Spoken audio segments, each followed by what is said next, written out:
Yksisarvisen iloinen päivä leikkipuistossa.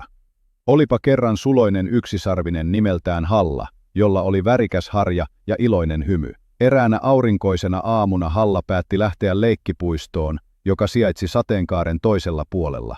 Hän hyppeli innoissaan ja hänen paras ystävänsä, pieni valkoinen koira nimeltään Hilla, juoksi iloisesti vierellä.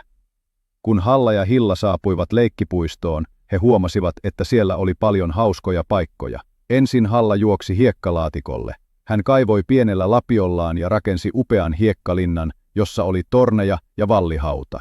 Hilla istui vieressä ja heilutti häntäänsä, kunnes se vahingossa kaatoi pienen hiekkakasan, mutta Halla vain nauroi. Ei haittaa, Hilla, rakennamme sen uudelleen. Seuraavaksi Halla kiipesi kiipeilytelineeseen. Hän tasapainoili varovasti puisten tikkaiden päällä ja tunsi itsensä rohkeaksi seikkailijaksi. Hilla kannusti häntä maasta käsin haukkumalla iloisesti. Kun Halla pääsi huipulle, hän näki koko leikkipuiston ja huudahti: "Tämä on maagista!" Lopuksi Halla istuutui keinuun. Hän keinui korkealle ja hänen värikäs harjansa hulmusi tuulessa. Hilla juoksi keinun vierellä ja hyppi ilmaan yrittäen napata tuulta hampaillaan. "Hilla, meillä on niin hauskaa!" Halla kiljaisi nauraen. Päivän päätteeksi Halla ja Hilla istuivat sateenkaaren alle syömään eväitä. Halla söi sokerisia pilviä ja Hilla mutusti koirankeksiä. He katsoivat toisiaan ja hymyilivät.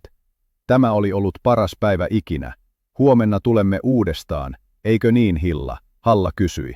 Hilla haukahti innokkaasti ja niin he lähtivät kotiin, valmiina uusiin seikkailuihin.